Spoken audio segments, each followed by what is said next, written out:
Hasn't this been a wonderful festival? I was telling Bhattahari Prabhu that we travel to so many parts of the world and participate in so many kirtan events. This is definitely one of the best we've ever been to.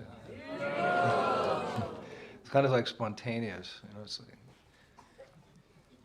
we started out last year in a very humble way, and this is bigger and grander, but the bhav, the nectar, still flowing. So many, it's because of all of you have come. You're chanting so sincerely from the hearts. I want to thank the devotees last night for helping me attain enlightenment.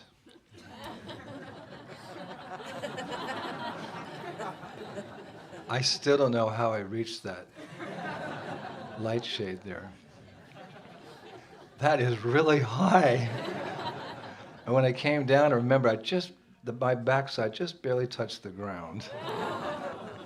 Those boys. Oh yeah, I'm enlightened. So this is our final day of the seminar on the glorious life and teachings of Srila Haridas Thakur. And we're reading from Chaitanya Charitamrita Antya Leela, again, chapter 3, the glories of Haridas Thakur. We'll do 78, 79, and 80 today. Jaya Jaya Sri Chaitanya Jaya Nityananda. Jaya Jaya Sri Chaitanya Jaya Nityananda. Jaya Dvaita Chandra Jaya Go Bhaktivindam. Jaya Dvaita Chandra Jaya Go Bhaktivindam. Jaya Jaya Sri Chaitanya Jaya Nityananda. Jaya Jaya Sri Chaitanya Jaya Nityananda. Jaya Dvaita Chandra Jaya Go Bhaktivindam. Jaya Jaya Sri Chaitanya Jai Nityananda. Jai Jai Sri Chaitanya Jai Nityananda. Jai Jai Sri Chaitanya Jai Nityananda. Jai Jai Sri Chaitanya Jai Nityananda.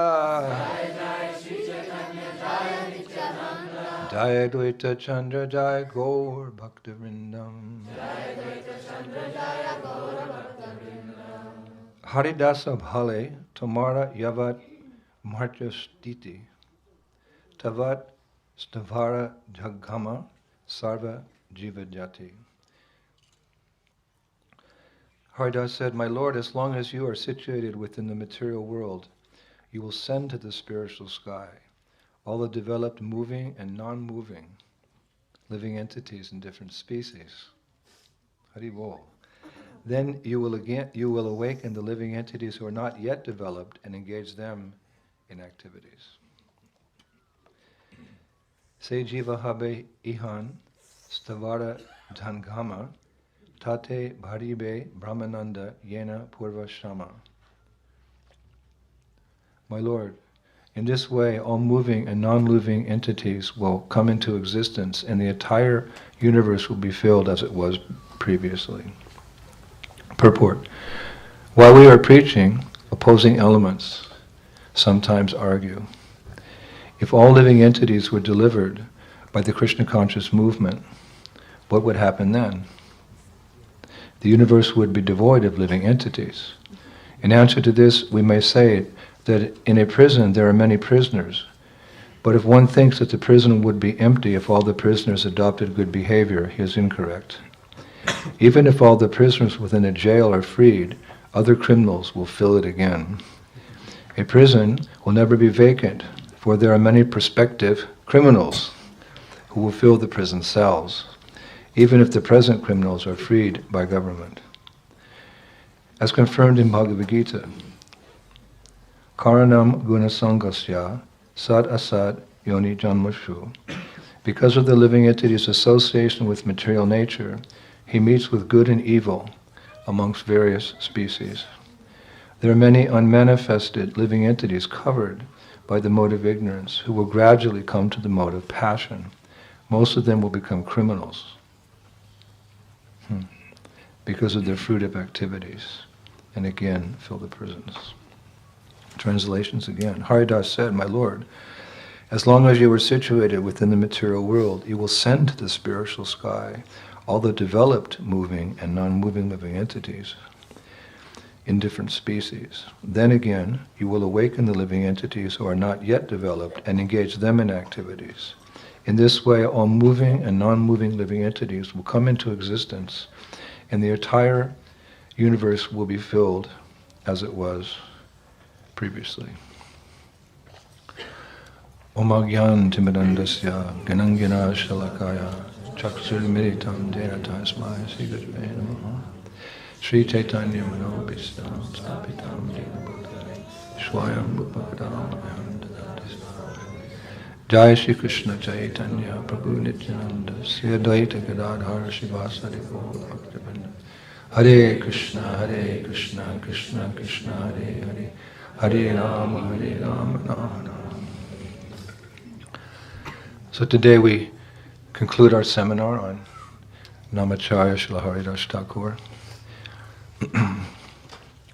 Those of you who are readers of Chaitanya Charitamrita and perhaps Chaitanya Bhagavat, you'll know that it's unfortunately not possible to cover all the major events in his life in 4 days. The children are making noise.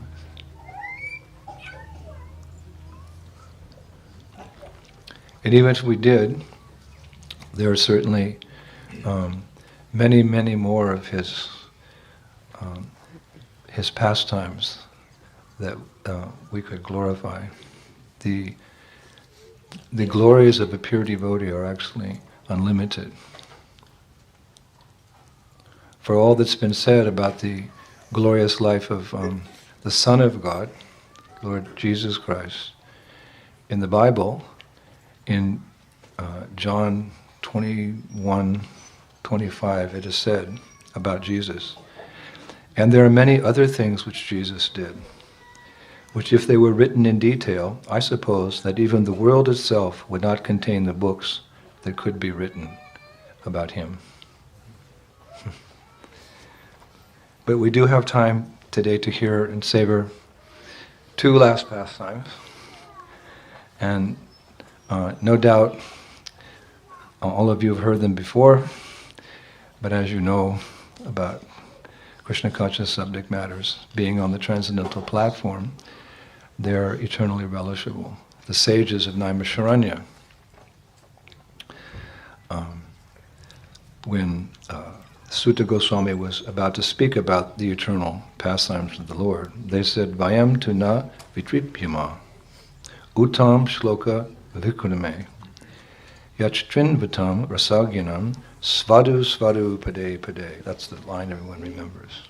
Svadu svadu pade pade, svadu svadu. The sages, they said to their guru, we never tire of hearing of the transcendental pastimes of the Supreme Personality of Godhead, who is glorified by hymns and prayers. Those who have developed a taste for transcendental relationships with him relish hearing of his pastimes at every moment. Svadu, svadu, pade, pade. So, this is the nature of kata, Krishna kata.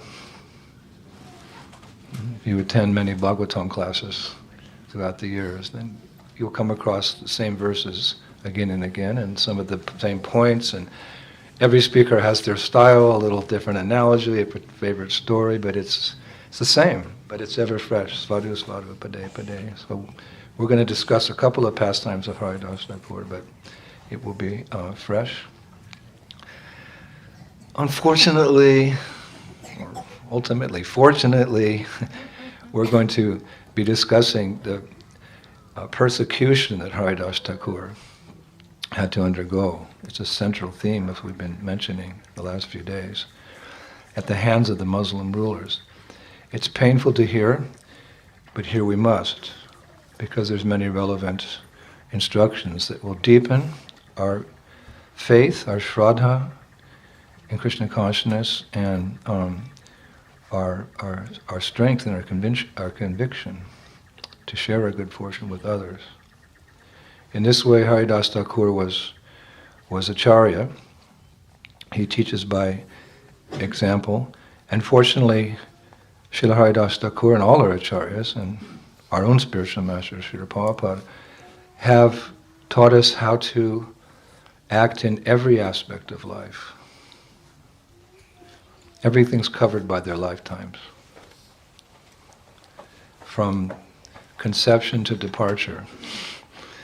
We know that in Krishna consciousness, even before the householder couple conceive, they do the Garbhodhan Samskara. There's a way to do everything in Krishna consciousness. They don't just have sex and leave it up to chance. But there's a procedure. It's simplified in modern times. Prabhupada asked the Grihastas to chant 50 rounds. Recently, one devotee in Mayapur, I was noticing their child was really Krishna conscious. It was like 4 or 5. He said, yeah, he's a 50 rounder. What? He's a 50 rounder. That's like inside information. You couldn't. So from the cradle to the grave, we have the philosophy and we have the devotees who demonstrate how to practice. There's no reason we can't become fully Krishna conscious if we take the philosophy and the example of our acharyas to heart, from the cradle to the grave. Just like our spiritual master Srila Prabhupada, when his pastimes on earth were coming to an end and he was on his deathbed in Vrindavan, he actually asked that all his disciples come and spend those final moments with him. I remember. He asked, that the notice went out, that he wanted everyone to be there to witness the final test, the final lesson. It's coming. Ahanyahani bhutani, most people are just oblivious to it, being infatuated by the false hopes of happiness in this world. So we don't think about it, but that moment will come in everyone's life, that final moment. And it's not an easy time to leave everything behind. Prabhupada said, one of the first lectures I heard, it made a deep impression on me. He said, at the moment of death, you have to fly your own airplane. And I imagine myself in a 747, as the pilot. There's no co-pilot, there's no stewardesses, there's no people in the plane. I'm just flying it alone, so you have to take the flight lessons. And you're alone. You have to leave everything behind. You have to leave your body, which is your main attachment. Mirror, mirror on the wall, who's the fairest of them all? You are, thank you. To give that up, even when it's old and diseased, we're still attached. To give up your extended body, your family members. You have to give up your house, you have to give up your possessions, your money, your bank balance, your prestige, your name, everything. And you go it alone. So this is the final exam, and all of life is meant for that moment. Yam yam vapi smaram bhavam tiyajati anta kalevaram. Because Krishna says, whatever you remember at the moment of death, that will determine your next destination. And your consciousness at the moment of death is dependent upon your actions throughout your life. How you lived your life. So we have to live our life accordingly, so our next destination will at least be better than this, if not the best of the best. Back home, back to Godhead. It's a serious thing, Krishna consciousness. It's a serious thing, the human life.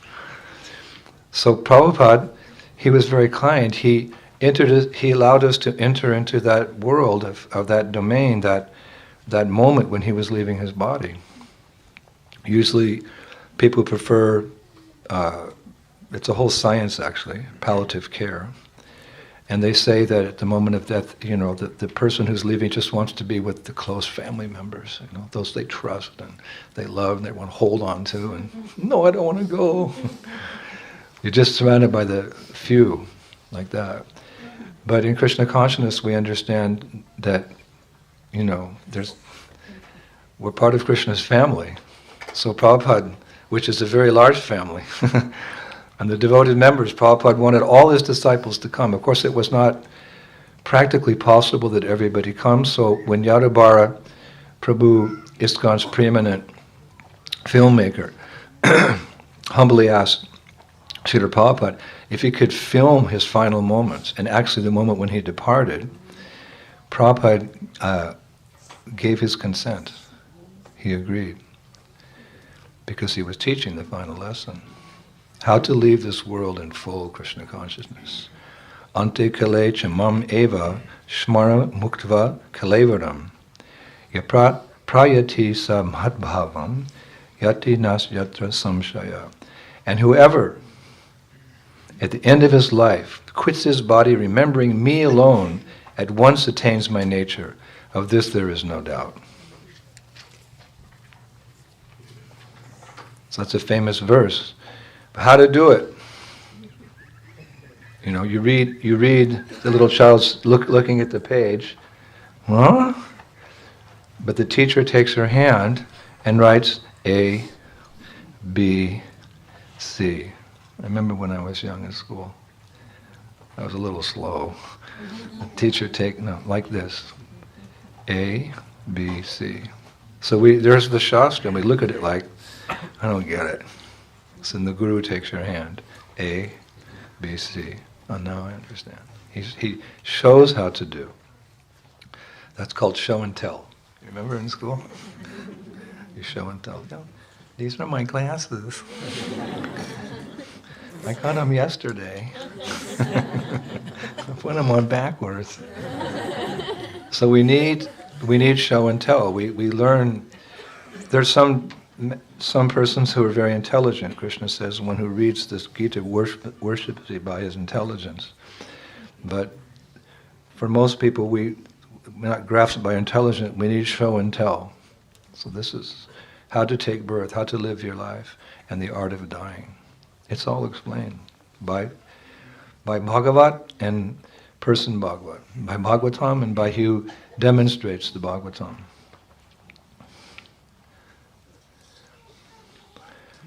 So Prabhupada allowed Yadavara to actually film the days up to his departure. You've seen how Prabhupada is lying there in the bed and he's thin, and Pradyumna has the microphone next to Prabhupada's.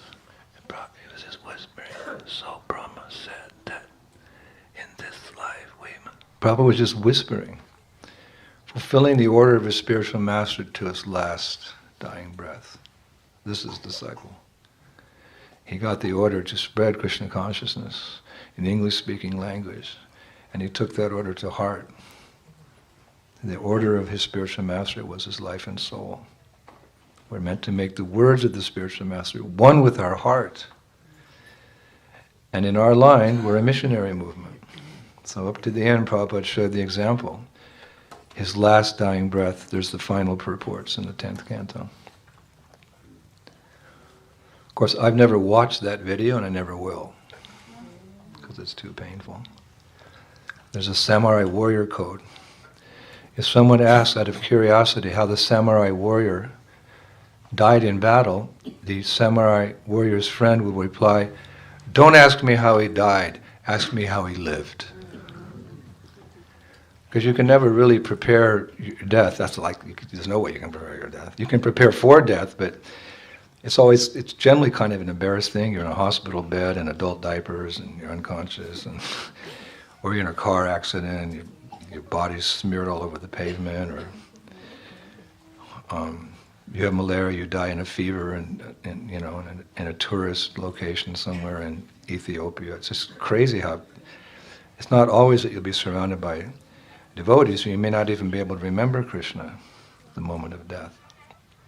Actually, Ramanujacharya, understanding the awkwardness of leaving this world, he asked Ranganath, the deity in Sri Rangam, the big deity, Ranganath, he said, "Lord, if you're a devotee," because he can speak to the deity, and the deity can speak to him, he's fully Krishna conscious. He said, "Lord," to the deity, "if your devotee can't remember you at the moment of death, what happens? His whole life he's been practicing Krishna consciousness, but he's sleeping in the car when there's a car accident, or he's screaming out of fear when there's a plane crashes to the ground, or he's in adult diapers and he's got no control, he's got Alzheimer's, he doesn't even remember who he is, who is anybody." This is generally the case. You've got the romantic TV cowboy version of, he's dying, and "Yes, well, I'm dying now. I'd just like to say thank to Mom and Dad and give my wife a kiss, and I've left some money for the kids," and It's not like that. It's a difficult situation, extremely difficult. So Ramanuja said, Lord, if your devotee who's given his whole life to you can't remember, what happens? So the deity smiled. The deity smiled and said, Ramanuja, if my devotee cannot remember me at the moment of death, I will remember my devotee. Bhagavan Shri Krishna ki. And the devotee prays like that in Isha Upanishad. My dear Lord, please remember all I've done for you.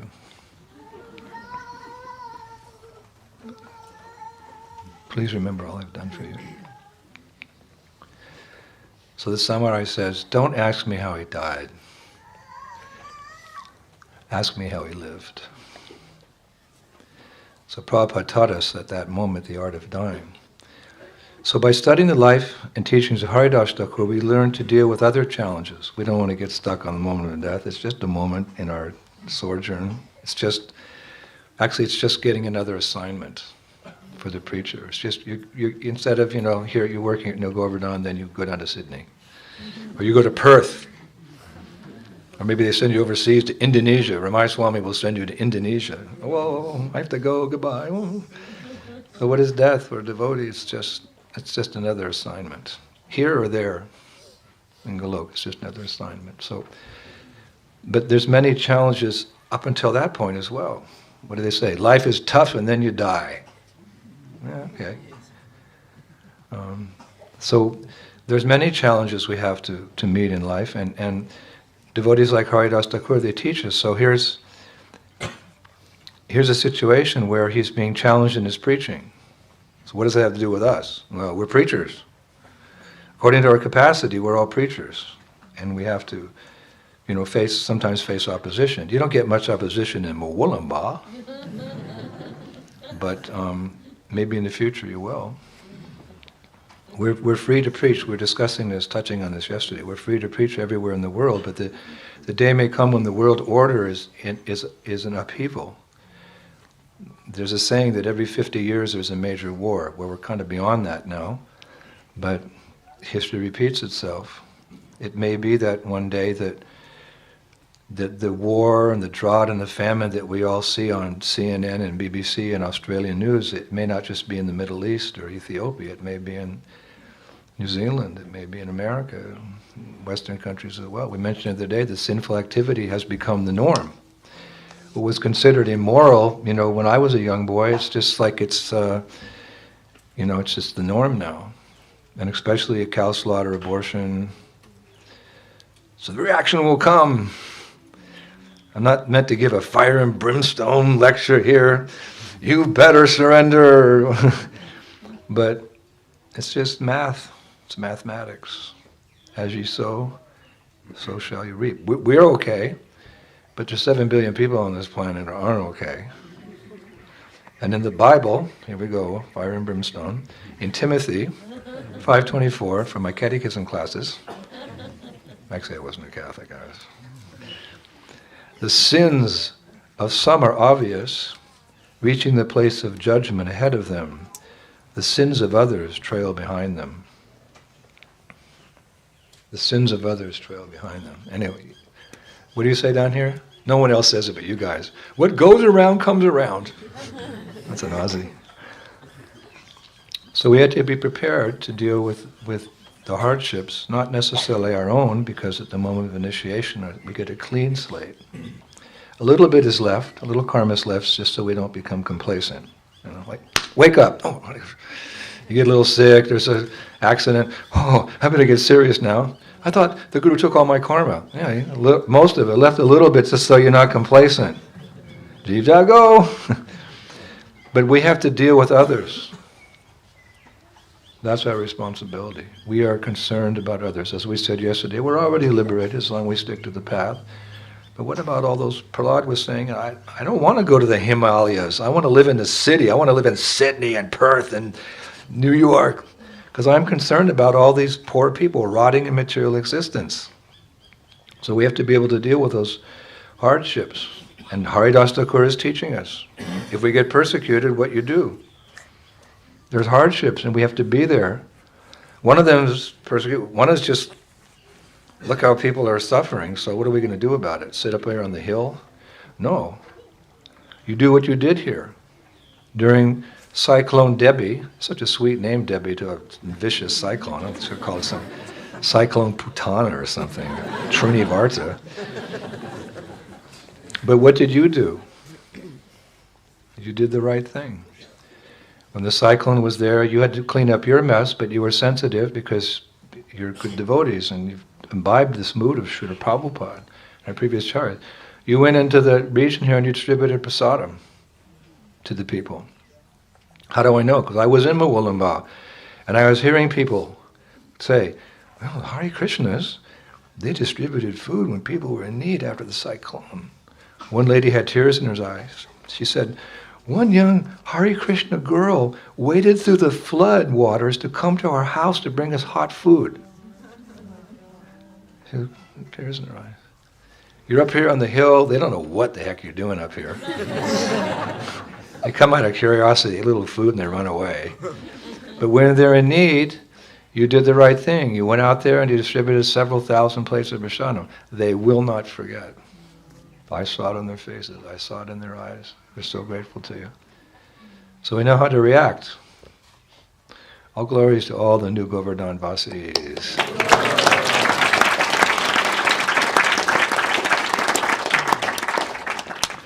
So it's just a little cyclone, little Debbie, but much more may be ahead of us. One time Prabhupada was discussing the possibility of World War III on a morning walk, and like devotees, just like a magnet. And then later in the afternoon, Harikesh Maharaj said to Prabhupada, they were sitting because he was the secretary, and he was saying, Prabhupada, how are we going to preach if there's a war? Because well, we can't go to the stores, and it's going to be, there won't be any fruits and vegetables. How are we going to preach? We won't have any food. Prabhupada said, then you eat meat. What? You eat meat, but you have to keep the preaching going. Some of you are in shock. Time, place, and circumstance. We're living in the golden era of the golden era. And I don't think my generation will see it because, but you're all young and you may see, or your children may see. So these pastimes are not just kind of like, something we read at night before we go to bed, a little story. No, relevant. He's teaching by example. So the following pastime of Haridas Thakur being beaten in 22 marketplaces is not easy to hear. But again, here we must, because there's many valuable lessons that we need to learn for future times. Lessons in tolerance, determination, courage, which are all needed to preach. And we remember, again, I said it last year and I've said it already in this year's seminars, one of my favorite quotes. In a purport to Chaitanya Shikshamrita, Om Vishnupad Paramahansa Paribhajakatarya Ushtatata Sri Sri Bhakti Siddhanta Saraswati Thakur says, in the teachings of Sriman Mahaprabhu, there are only two principal instructions. Develop a taste for chanting the holy names and display compassion for the fallen souls. So yesterday, we heard how Haridas Thakur was thrown into prison. And what was his crime? Chanting and preaching. Even not preaching, he was just such an effulgent personality. He was chanting, people would just come to him. He didn't have to go out. He was so effulgent, they would just... I often say one time Prabhupada was crossing the street in London with his disciples, and one of the bobbies, that's an English term for policeman, a bobby. One of the bobbies grabbed Shamasundar's arm and said, look, your teacher's glowing. So people were just naturally attracted. But again, as we were saying, that it attracted the attention of the atheists as well. Especially Haridas Thakur's preaching attracted the attention of the caste-conscious Brahmins who were upset with him because although he was born in a Yavana family, he was getting so much respect, more respect than them. And the Muslims, remember, the Muslims were upset because he converted to Hinduism, so-called Hinduism. He converted, and he was converting others. So he had, the Hindus and the Muslims, they came together. Let's work together on this one, guys. Let's bring this guy down. Actually, Haridas Thakur wasn't converting anyone from one religion to another. And the Chaitanya Bhagavat Bhaktisiddhanta Saraswati takes up this theme a lot. He said he wasn't converting anyone from one religion. He said because he was advocating Sanatana Dharma. What is Sanatana Dharma? Sanatana Dharma means what is the eternally liberated situation of the soul. And what is that? That he's an eternal servant of Krishna. The soul is not Christian or Muslim or Hindu or Jew. God is not Christian, Hindu, Muslim, or Jew. He's God and we're His servants. So we're speaking on that platform. Prabhupada once, and Srila Bhaktisiddhanta Saraswati also, I'm sure this is where Prabhupada got it from, he called the present day religions, with all due respect, sincerely, with all due respect, he called them temporary religions. Religions they are, and religion means, it comes from the Latin verb reglio, which means to connect, to reconnect, like yoga means to connect with. So Latin verb regulio is where we get the word religion. It means to reconnect.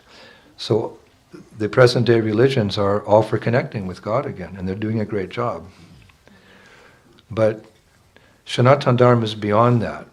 We're discussing when you get liberated, what do? You're a cowherd boy. You're a cowherd girl. You deal with Krishna as your child, your servant. This is Sanatana Dharma, what we eternally do. Not something that's a religion which has come into existence and stays for some time and may pass on. He was preaching the eternality nature of the soul. And Bhaktisiddhanta Saraswati, in his commentary on Chaitanya Bhagavat, he says in his eloquent English, a little formal, he said, the Supreme Personality of Godhead is one, eternal, non-dual, and the Lord of all living beings. That one Lord is the controller of the Hindus, the Muslims, young and old, male and female. Hindus and Muslims who are ignorant of the science of the Supreme Lord foolishly fight with each other and oppose each other by concocting two different gods with separate names. My God is the real name, yours is not the real. But when they give up such discrimination and difference of opinion and indifferently consider their respective religious scriptures, the Puranas and the Quran, then they will find such differences. They will find no such differences in the absolute truth. It's eloquent English, but you get the point, right? But as we heard yesterday, the Muslim ruler, they're called Qazi at that time, he could not appreciate Vidya Vinaya Sampane Brahmani Gavi Hastani Sunichaiva Sapakicha Pandita Samadarshanaha. That an enlightened soul, a Brahman, he sees with equal vision all living entities. He sees them on that spiritual platform. The Qazi couldn't see the non-sectarian view of Haridas Thakur, and he's very much influenced by everybody coming complaining about him. So he had him arrested, much to the benefit of the prisoners, wherever a devotee goes. One time one of my godbrothers was thrown in jail because before he came to Krishna consciousness, he didn't pay his taxes, actually came to the movement to escape. He thought, well, if I shave my head and I'm sneaking a dhoti, they're not going to notice me. But, the long arm of the law found him in the temple, I remember, and they took him away. It wasn't my temple, it was in Chicago. And he wrote, Prabhupada, what do I do? Prabhupada said, you preach in the jail. You practice and you preach. He says, no difference. Everyone's in the jail. Okay. This is the Durga Dham. It means the jailhouse of material existence. There's 4 walls in a jail that make it difficult to escape, right? There's the front wall, the back wall, the left and the side. You can't get out. So there's 4 walls in material existence that make it impossible to get out of here. Hari Suri Prabhu quoted a verse the other day, said, no one gets out of here alive.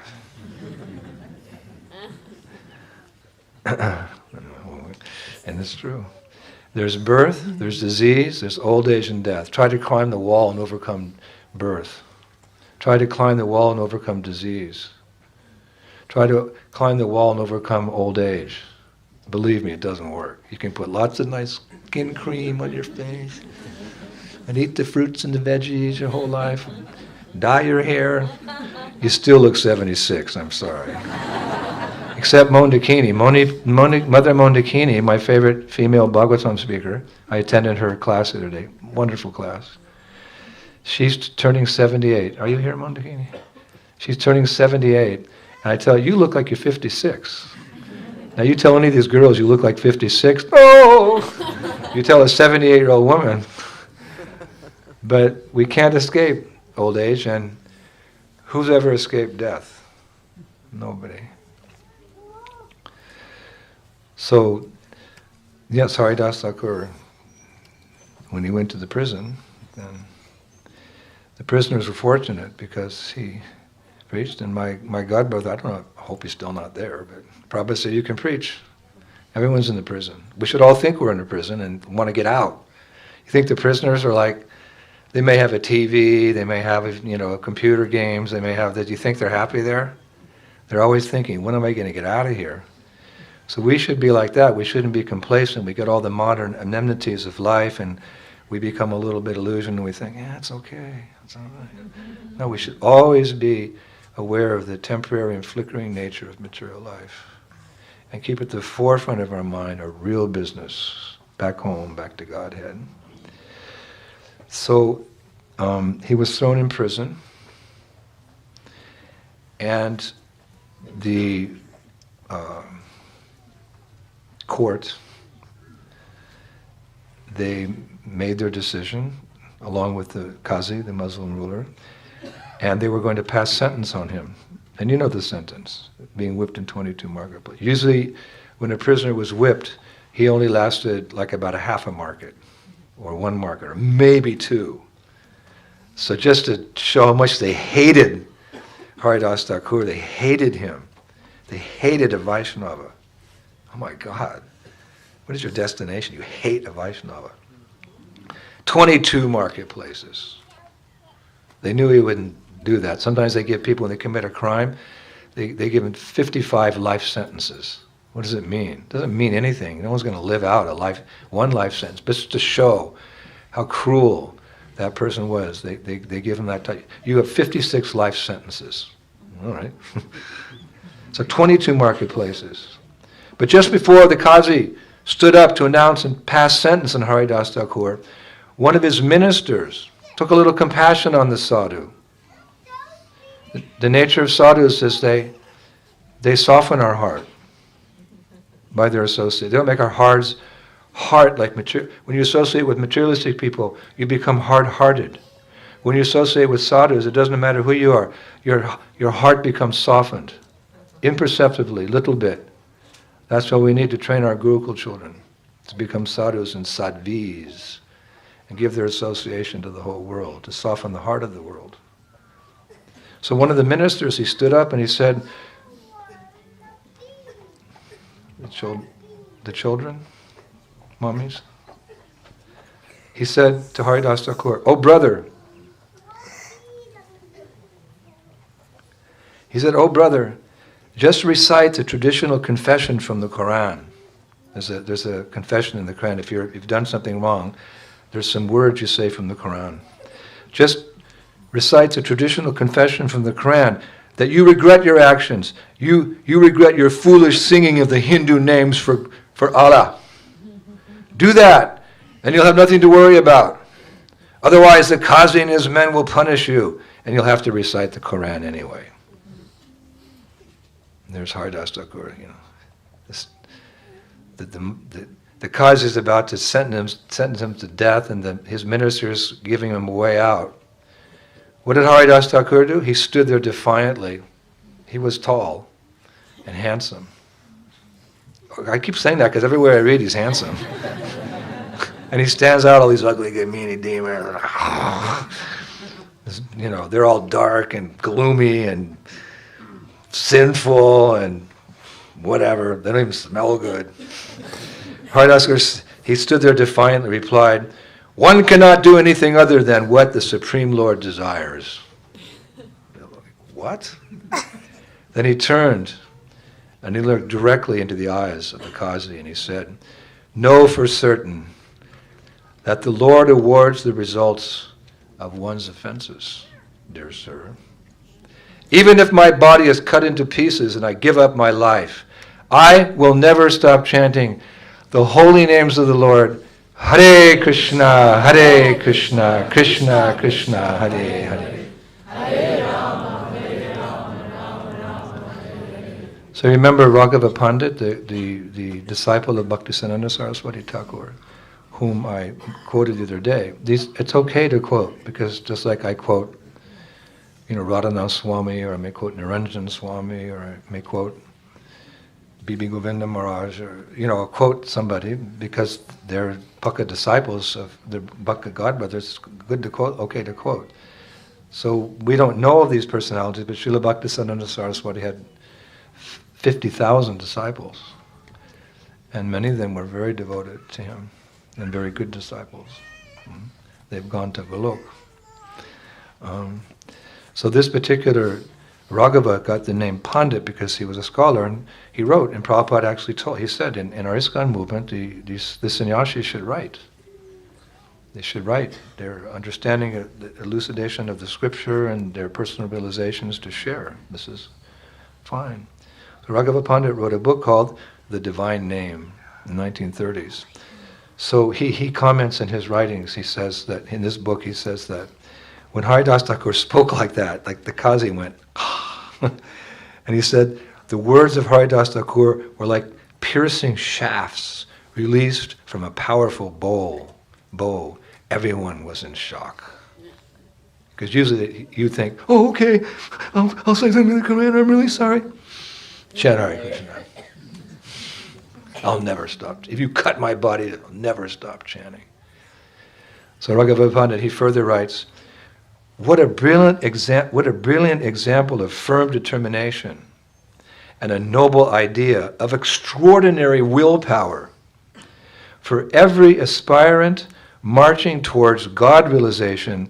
This example of Haridas Thakur is like a guiding star. Raghava Pandit Prabhu ki. So after Haridas Thakur spoke, the acharyas say that the Muslim mullah was just like, what did you say? He was stunned by the acharya's resolve, by his determination, and by his fearlessness. Where does the fearlessness come from? Because the Shastra says that fear personified is afraid of Krishna's name. It's poetic, but it goes deep. We don't have to be fearful in any situation, because fear personified is afraid of Krishna's name. If you're in a fearful situation, Hare Krishna, Krishna Krishna, Hare Hare, Hare Rama. But the acharyas say they were he was most deeply impressed by Haridas Thakur's faith in the holy names. So you know what he did? He just couldn't help himself. He adjusted his strict ruling that Haridas Thakur had to be beaten, killed actually. He said like this, he said, okay, he should be beaten in 22 marketplaces. Take his life in this way. That is my ruling. If, however, he survives, because you can see this is not an ordinary person, if he survives being beaten in 22 marketplaces, then we'll understand that he's actually in knowledge and his words are true and he's to be respected.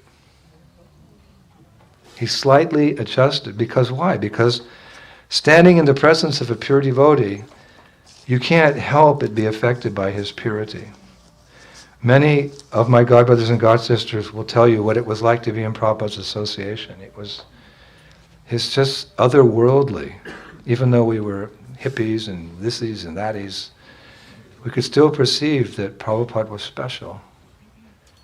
Otherwise, how did we surrender? Even the knowledge, I really didn't grasp the philosophy for some time.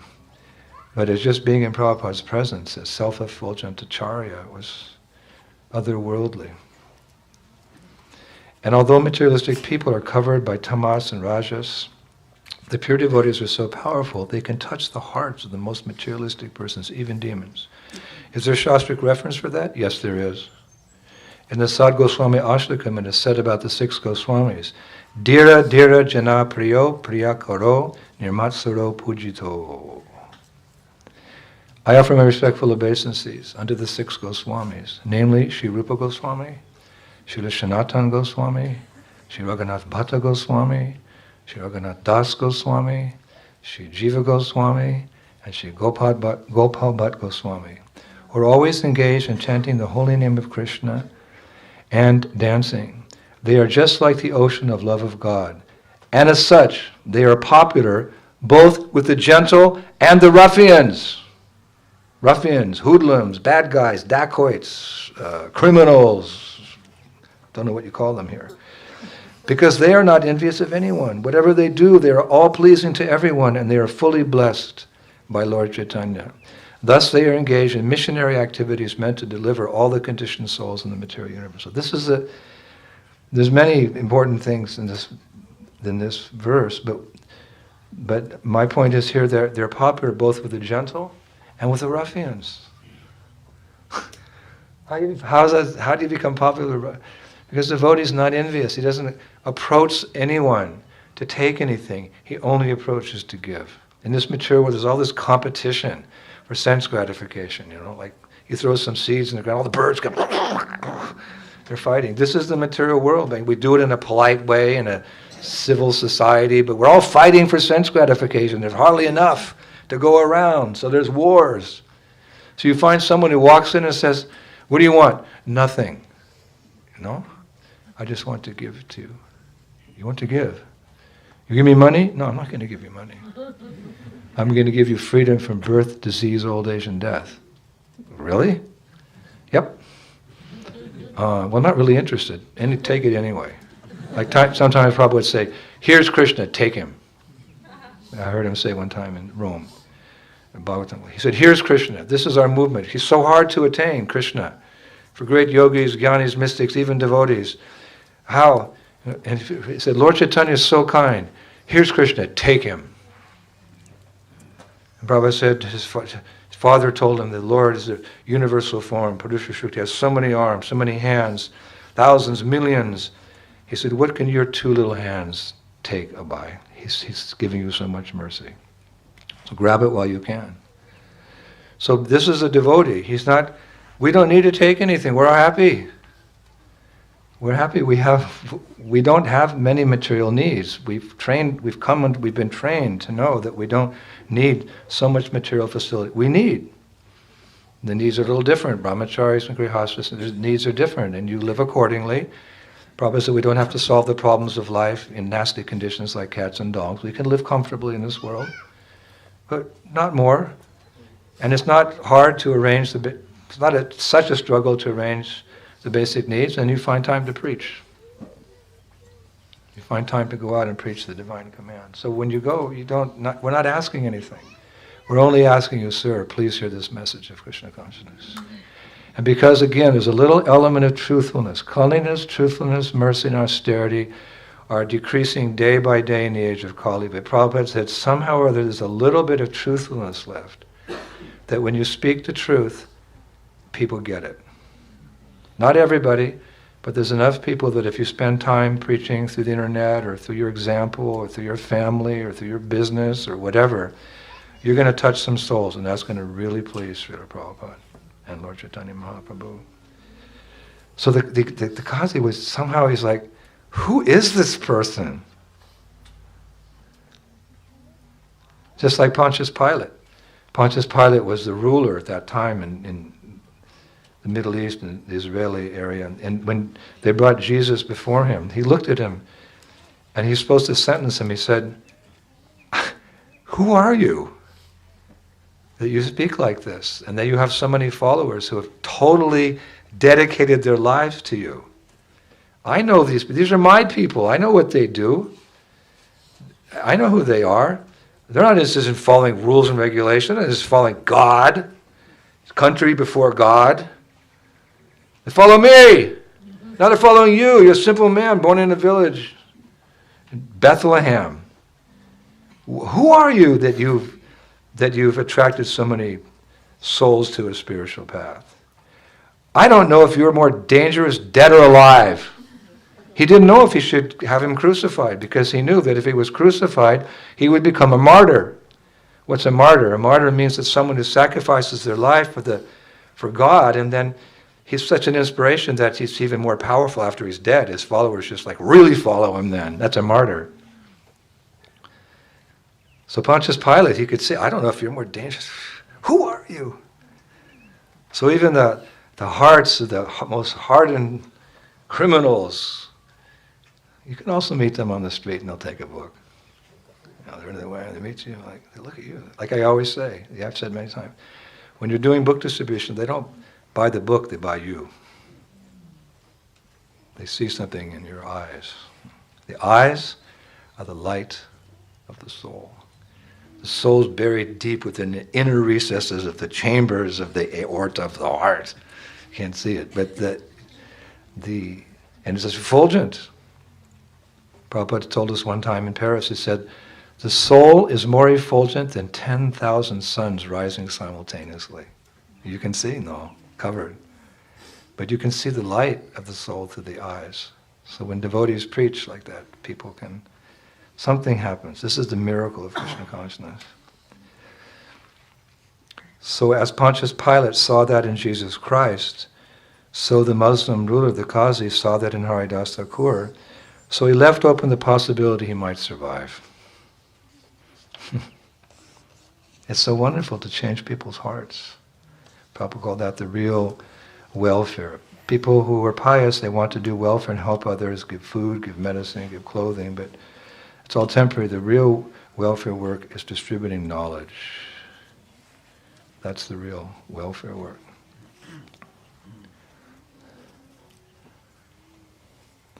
And so it came to pass that Haridas Thakur was dragged mercilessly through 22 marketplaces. And Chaitanya Bhagavad it's described in detail. I don't want to repeat something like that. It's too painful. Usually it took a couple markets to die. But to the astonishment of those beating him and those who were on the path watching, he wasn't dying. What was he doing? Hare Krishna,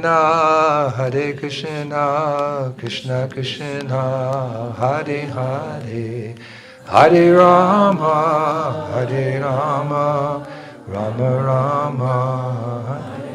The ultimate shelter.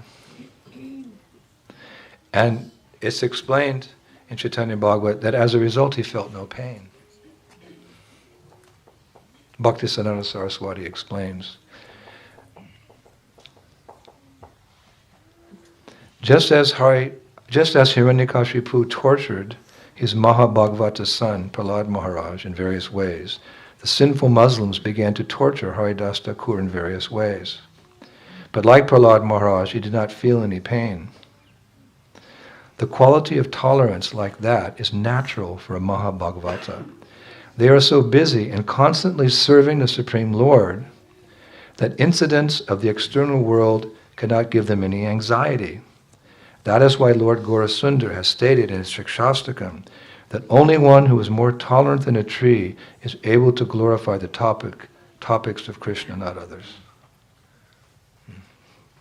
The most amazing thing is that even more than the fact that he was oblivious to the pain, and you can imagine these canes, they're wooden sticks. It's not a whip. They hit him with a cane. I remember that was again in France in the early days. There was the student revolutions in the late 60s. Or you probably don't know about them, but they were quite famous at that time. The students were revolting against many things in the government. They actually brought down the government at one point. And I remember we were doing Harinam one time. We're going through this student quarter, the Quartier Latin. And the students were revolting. And then the police arrived in these vans, and they came out with these helmets and everything. And the devotee said, what should we do? I said, we'll switch mantras. What? Yeah. Namaste Narasingaya Prahlada. We have one mantra. We have other mantras, time, place, and circumstance. So we started chanting, and then there was a baton, like they rushed with the sticks, the shields, and they rushed. The students were there. We were in the middle, and the police were coming.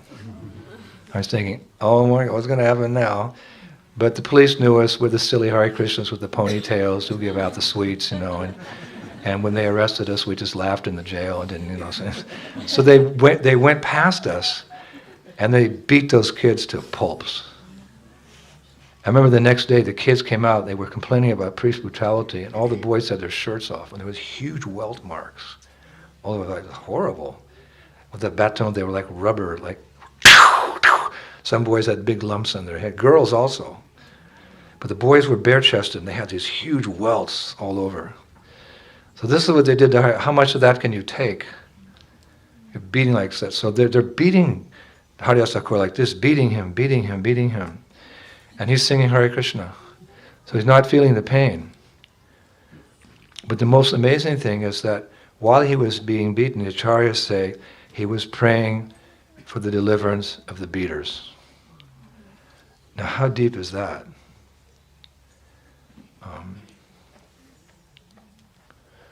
Prabhupada said Jesus Christ prayed for the deliverance of his followers, but Vasudeva Datta was praying for the deliverance of all living entities. He said to the Mahaprabhu, let all the living entities in creation go back to Godhead. I'll remain here in this world and suffer those sinful reactions. What? We can never reach that level, but we can worship their lotus feet and help them in some way. So Haridas Thakur, he was praying as follows. Bhaktisiddhanta Saraswati knows Trigana Kala. He knows. He said, Haridas was saying, "Oh Krishna, be merciful on these living entities. Forgive them, please, please forgive them for their offense of beating me." And then Bhaktisiddhanta Saraswati says, such characteristics are also seen in the lives of Jesus Christ and Muhammad. So, after about 20 marketplaces, or 21 marketplaces, the guards, they pleaded to Haridas Thakur, Haridas, the Qazi will kill us if you don't die. Oh, really? Oh, I'm feeling really bad about that. So he smiled, and he replied with compassion, if my remaining alive causes a problem for you, then I'll give up my body now. So he entered a deep state of samadhi, or meditation, on the holy names. Hare Krishna, Krishna Krishna, Hare Hare. Hare Ram, Ram. And he appeared dead. That's the samadhi. Actually, when they found Lord Chaitanya, the new sannyasi who traveled from Navadvip down to Puri, and they found him, he came alone to that part of the journey, into the temple of Jagannath, and he saw the deity, Jagannath, he saw Shamsundar Krishna. He fainted on the ground, and he was in ecstasy, he was in samadhi, a spiritual state of trance. So he wasn't even breathing. There was no life symbol, there was no pulse. But Sarvabhauma Bhattacharya, who knew the science of Krishna consciousness to some degree, he came and he put a little cotton swab near his nostril. One piece of the cotton was moving. He's alive. He's in samadhi. He's only 25 years old. He looks like a young man, handsome young sannyasi. So you better take him to my house and instruct him. That's another story. But that's when you go into the samadhi, that's what it appears. That's what happens. So the Qazi came, they kicked him. Yeah, he's dead. Good riddance. Throw him in a river. So the guards,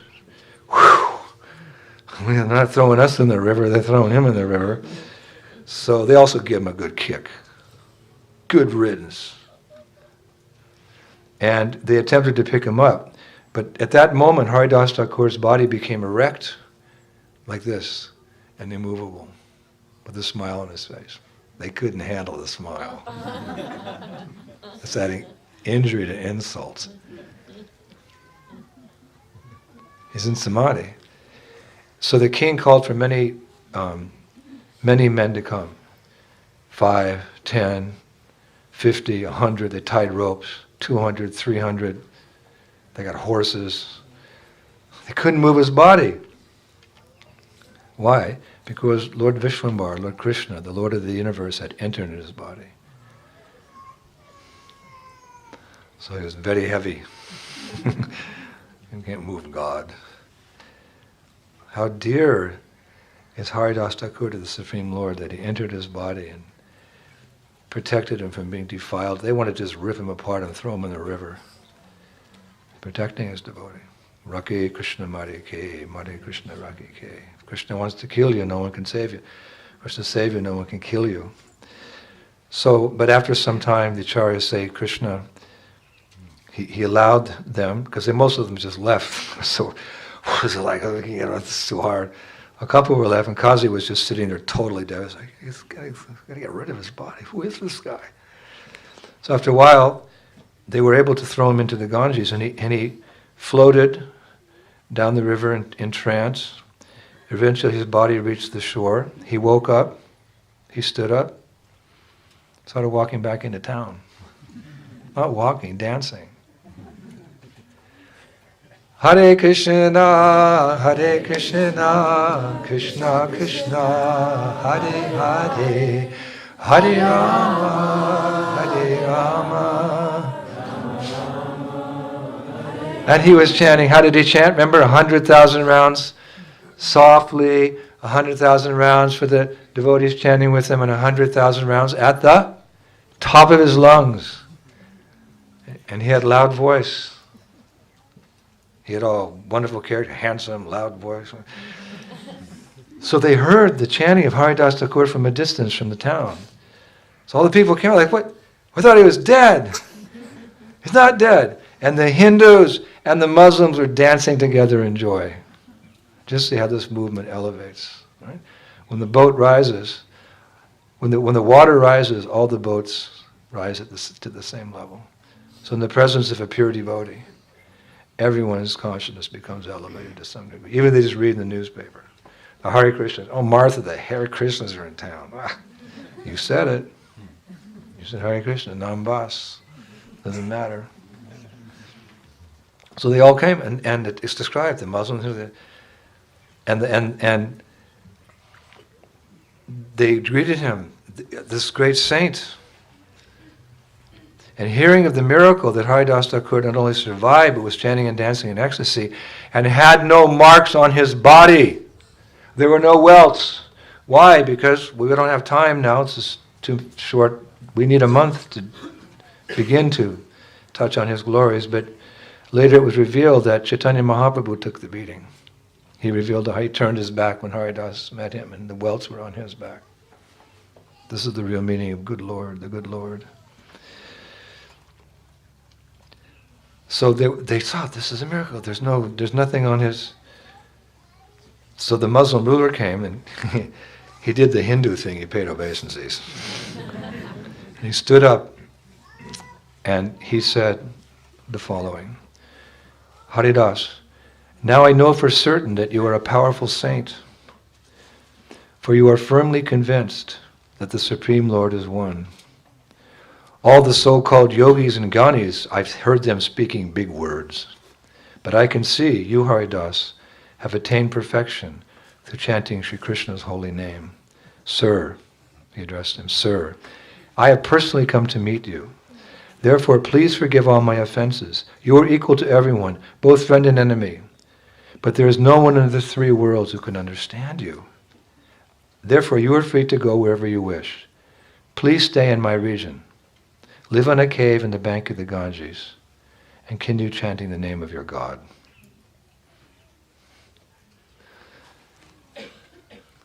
We look forward to the day that the members of our movement will reach such a stature that they can influence the politicians in this way.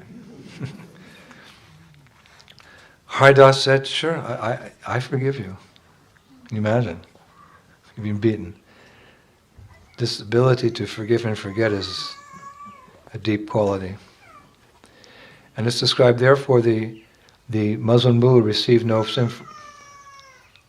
Mummies,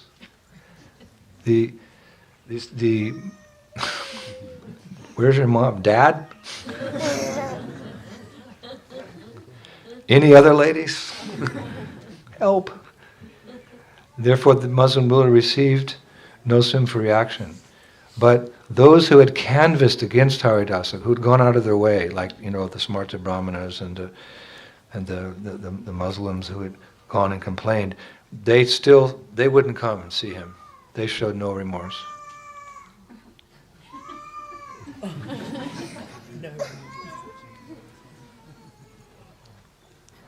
They showed no remorse. And it's described they were all destroyed along with their family members within weeks by cholera. This cholera keeps coming up. That's how you got it in those days, cholera. In the Skanda Purana it is said, whoever kills or blasphemes a Vaishnava, whoever is envious or angry with a Vaishnava, and one who does not offer obeisances or feel joy upon seeing a Vaishnava, certainly falls into a hellish condition. And Srila Bhaktisiddhanta Saraswati commented on that verse from Skanda Purana. He said, that verse is an infallible scriptural decree. That verse is an infallible scriptural decree. Hare Krishna. Srila Haridas Thakur ki. I'm running out of time. So after the incident, Haridas Thakur accepted the offer of the Muslim king to stay in his region, and he went to live in a cave. And as he did so, everybody came to see him. Hindus came and the Muslims came. They're all sitting together, one happy family, transcendental to all these designations, just the family of God. Or as Sakhi Rai has in his little altar in his home, as Brajabalavi pointed out at Kaishori Sindhu's wedding, they have a little sign, the Hare Krishna family. So it's extending. People come to this deeper understanding. So everybody came to the Hare Krishna family. Haridas Thakur was giving class every day. Guess what he was giving class on? The holy names. And everyone became attracted. This is the meaning of self-effulgent acharya. He doesn't need to be proclaimed to be an acharya, but his divine qualities are self-evident. But after some time, people started smelling this toxic, smell that was coming from the cave, like acidic, toxic smell coming from the cave, and it was so strong, it's like overwhelming. Sometimes you're passing past a gas, you're driving somewhere, and there's a gas plant or some sewer, plant or something, and you roll up the windows. It's like that. They started going, and they couldn't. Their eyes were watering, and their hearts were beating. This toxic smell. They couldn't enter. So they called some Jyotish, some astrologers together, and some palm readers together, and some mystics together, and we got it. We found there's a snake in there. There's a huge, dangerous snake. He's so venomous. His poison is emanating from his fangs, and Haridas is just Hare Krishna, and he's not afraid of the snake. Nothing. He's just chanting, oblivious. But no one could go there. So they kind of went in and Haridas, there's a snake here. Could you please leave? It's too dangerous for you, and we can't get your association. So Haridas said, thinking, he said, okay, I'll leave, but it's still light out. We've got some time. Let's chant Hare Krishna. Like Prabhupada said, if you've got time, chant Hare Krishna. So he considered that the most urgent matter of the moment was not running away from the snake, but taking full advantage of our human form of life and chanting Hare Krishna. Because Bhaktivinoda Thakur said your bhajan will be analyzed, it will be determined at the moment of death. So the devotee tries to get in as much chanting and as much pure chanting as possible. That's why these festivals are so nice, because our kirtaniers are aren't they leading the most wonderful kirtans? So nice. And you're also nice chanting and dancing, and the Hare Krishna family. So they all chant Hare Krishna, they're all chanting like this. And then suddenly, to everyone's amazement, the snake came out of the corner, ginormous, as you say here, ginormous snake, and he went and he left the cave. Well, what happened? He'd been there before Haridas. Haridas considered himself the guest. He was intruding on the snake's property. This is a devotee. So Bhaktisiddhanta Saraswati has written, he said, considering that it is never proper to live with a cruel, deceitful, fierce, poisonous snake, the visitors requested Haridas to leave the cave, but he didn't leave, and he liberated everybody by his chanting. They were all chanting together. So Bhaktisiddhanta Saraswati concludes, he says, this was due to the mystic powers of Haridas Thakur. That his visitors were troubled and they couldn't chant, so by the mystic power of Haridas Thakur, snake left. So he writes, the large, wonderful snake looked most fearful, yet it was also very beautiful, being colored yellow, blue, and white. When the guests saw the beautiful jewel decorating the snake's head, they fearfully remembered Krishna. After the snake left that place, the guests were overjoyed to find that the horrible odor had gone with it. They knew it was because of Haridas Thakur's mystic powers, and thus their appreciation for him grew. But then he further comments, Bhaktisiddhanta Saraswati, it was very nice that they appreciated the mystic powers of Haridas Thakur, because as we learn in Shastra, a pure devotee possesses all mystic powers. But he doesn't display them because the people will follow him for that reason, rather than the divine knowledge which he's giving, which will really free one from the material world and take one back to Godhead. So very rarely do pure devotees show. They may sometimes utilize in times of necessity, just like one time the altar was collapsing at the installation of Radha Londoneshwar in the Buri Place temple. And Prabhupada was the only one behind the curtain. They were sitting on this platform, it started to crack, so Prabhupada held it. Those huge deities. He was an old man. He was holding up the full force of both Radha and Krishna marble deities. And he said, help. So the Brahmika took 10 brahmacharis, Shyamasundar said, to hold up that board after Prabhupada went away. What was that? And Prabhupada didn't want to. Only in emergency he would perhaps do something like that, because the pure devotee wants people to follow him for the Divya Gyan, for the words emanating from his lotus mouth. Make those words one with your heart. So Bhaktisiddhanta Saraswati says, it's nice that people appreciate Haridas for his mystic powers, but they failed to see his real glories. That by his chanting of Hare Krishna, so many thousands of people were delivered from material existence. And this was his real miracle. Actually, Lord Buddha, there's a section in his teachings that he was once asked about mystic powers. So he spoke about 3 mystic powers in particular. Number 1, the power to appear as many persons, to expand yourself, and within the same category to pass through walls, to fly through the air, and the ability to walk on water. Number 2, the mystic power to be able to read other people's minds. Number 3, these are the 3 mystic powers he considered most relevant. The power to guide people according to their mental development, for their own good, using suitable methods appropriate for each person. So he, in his instructions, he taught that the monk who uses the first 2 for name and fame is not a genuine monk. In other words, if you develop mystic powers, you can appear as many persons, you can expand, you can walk through walls, you can fly in the air, you can be people's mind. He said if a monk develops those mystic powers and uses them for name and fame, then he's not a real monk. And he said, anyway, the 3rd power is what he called the miracle of instruction. This is famous amongst the Buddhist monks. They call it the miracle of instruction. What is the miracle of instruction? The power to guide people according to their mental development, to understand where they're at, for their own good, using suitable methods appropriate for each person. He called that a mystic power. He said, this miracle of inspiration is the only power to be developed, the only mystic power to be developed and practiced, and he encouraged that. So we see that power in Haridas Thakur, to convince people through the appropriate method, which is what? The Yuga Dharma, chanting Hare Krishna, appropriate for each person, appropriate for every person. Everyone born in Kali Yuga, this is the formula. Nasteva, nasteva, nasteva, gatiranyatha. And we see that in our own spiritual master, Srila Prabhupada, because he's also Acharya.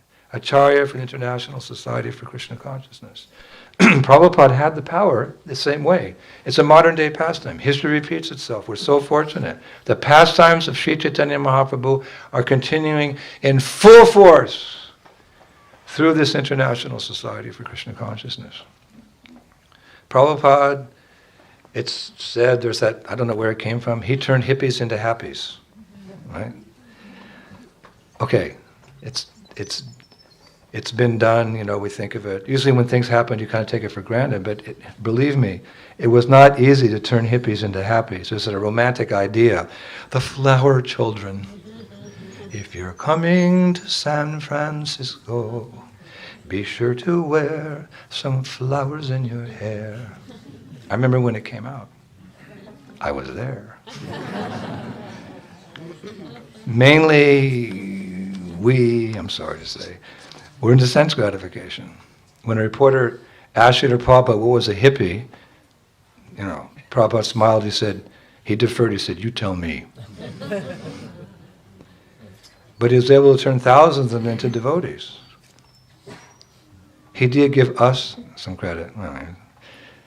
Revealing a little of my past, I won't go into details here because I have my disciples. But he did give some credit to the hippies. He said they had so many sinful habits, but they had one good quality. Looking back, there's no good qualities. Maybe it looked good in the photographs, the flower children, but it was all sinful life. But Prabhupada noted, he said, they had a spirit of renunciation. They understood the status quo, the materialistic life that was the status quo in America at that time. It wasn't desirable, and they wanted an alternative. Of course, they didn't know what the alternative was. They were experimenting in various ways, many times in the wrong ways, but they had this spirit of renouncing the world for something higher. And thus, entered the stage, Srila Prabhupada. It's almost as if, and this is total speculation, but it's almost as if the whole flower generation was generated by the desire of the Lord, so Prabhupada could come in and begin the Hare Krishna movement. Because they were ready. When Prabhupada came and gave them the higher taste they were looking for, gave them the higher knowledge they were looking for, the higher culture they were living for, they gave it up. They gave up the sex, the drugs, and the rock and roll, which were very prominent at the Fillmore East and the Avalon Ballroom, with the Grateful Dead and Janis Joplin and her body of Southern Comfort and all these things we saw, so degraded, became more and more degraded. When George Harrison finally came to America after singing all the songs, Lucy in the Sky with Diamonds and all that stuff, he was embarrassed. He said, I am partially responsible for this. He told, I believe he told the devotees. He felt responsible because of his music. It created that atmosphere, so people took to that life. And he walked down Haight-Ashbury, he said, I'm responsible for this. But Prabhupada came, and in Golden Gate Park, which is the main park in San Francisco, he sat with a little drum. He didn't take a whole record company and thousands of and musicians and companies to spread the word. He sat down in a park in Thompson Square Park, in Golden Gate Park, in this instance. Boom, boom, boom. Hare Krishna, Hare Krishna, Krishna Krishna, Hare Hare, Hare Rama, Hare Rama, Rama Rama.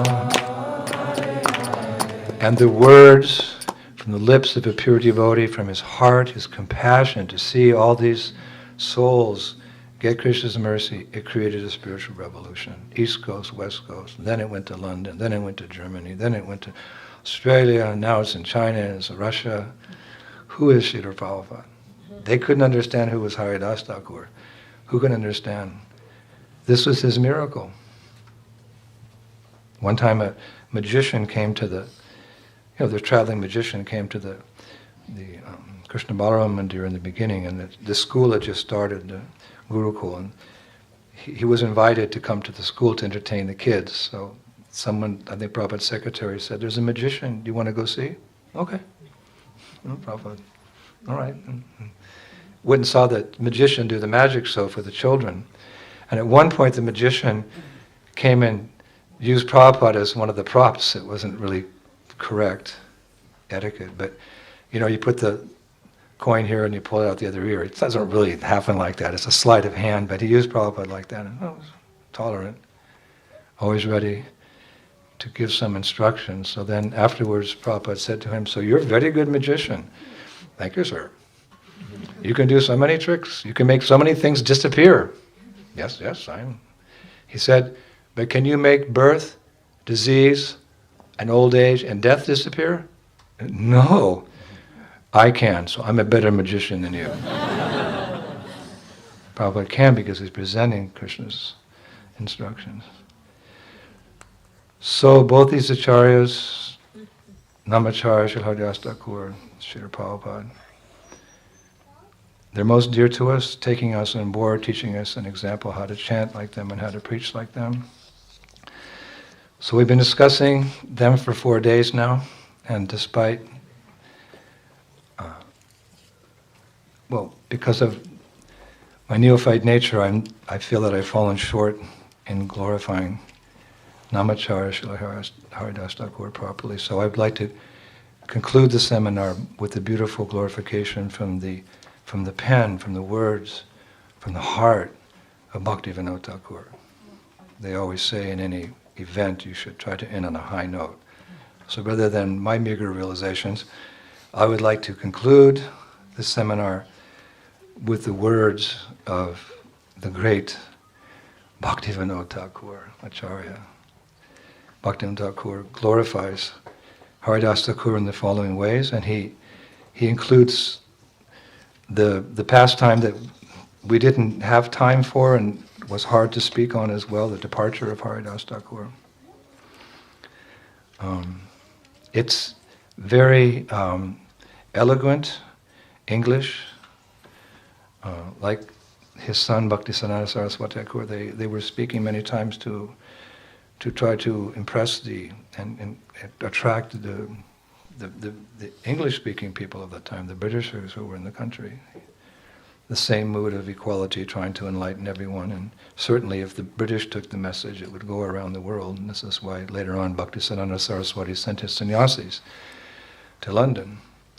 That didn't work, so then Prabhupada came on the scene, and he went to New York, which was the real dungeon of Kali Yuga. They call it the Big Apple. I think it's the rotten apple. I hope there's no New Yorkers here. I'll get in trouble, but it's amazing Prabhupada did that. But this is written in an English prose, but listen carefully. I'll read slowly,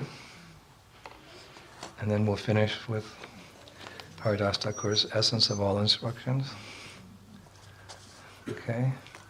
I'm sorry it's coming to a close. It's been so nice, such an honor to speak about Haridas Thakur. And you'll recognize one of the verses from here.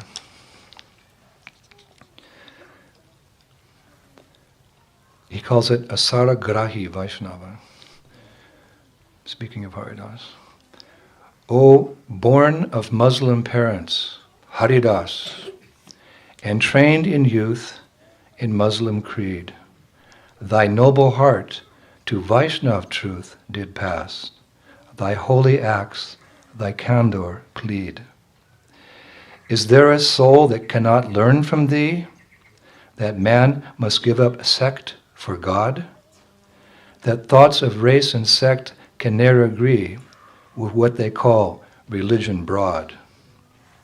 Thy love of God and brother soul alone, bereft thyself of early friends, thy softer feelings oft to kindness prone, led on thyself for higher ends. I weep to read the Qazis and their men oft persecuted thee, alas.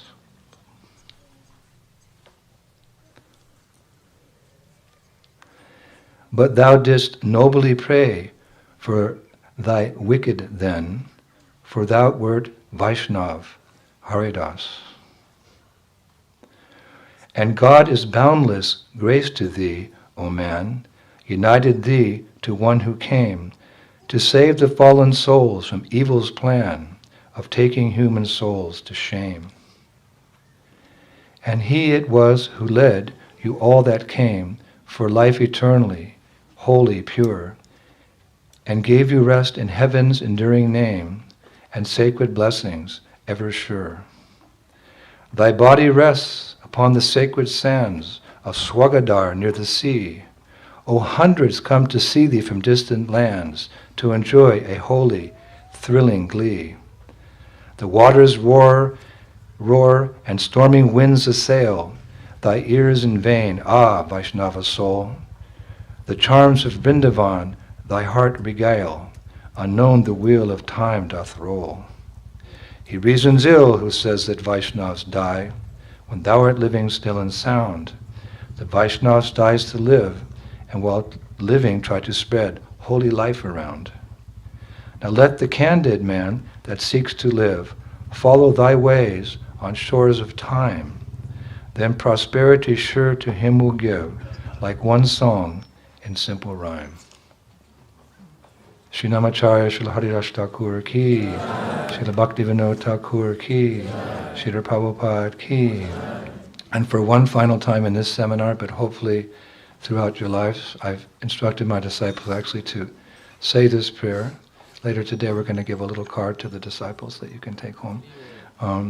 This prayer, which is so relevant to all of us as the Dharma for this age, imbibing these teachings and spreading these teachings. Haridas Thakur, on the holy name. The holy name is the purest form of knowledge. It is the best of all vratas or vows and the highest meditation. It gives the most auspicious fruits. It is the greatest renunciation. It is a matchless spiritual activity. It is the most pious of holy works. It is the supreme path of self-realization. It offers the greatest liberation and goal. It is the topmost destination. It is the best devotional service and the most purifying agent. It gives love of Godhead and is the essence of remembrance of the Lord. It is the cause of all causes, the supreme absolute truth. It is the most worshipable object and acts as the supreme guide and spiritual master. Hare Krishna, Krishna Krishna, Hare Hare, Hare Rama, Shri Namacharya Srila Haridas Thakur ki, Srila Prabhupada ki, Lok Prem Dan Harinam Sankirtan Yagya ki, Hare Krishna Mahamantra ki, Sri Nam Prabhu ki, Gaur Bhaktivinoda ki, Sacred Sounds Festival 2017, 2018 King, forever. Gaur Premanande! Hare Krishna.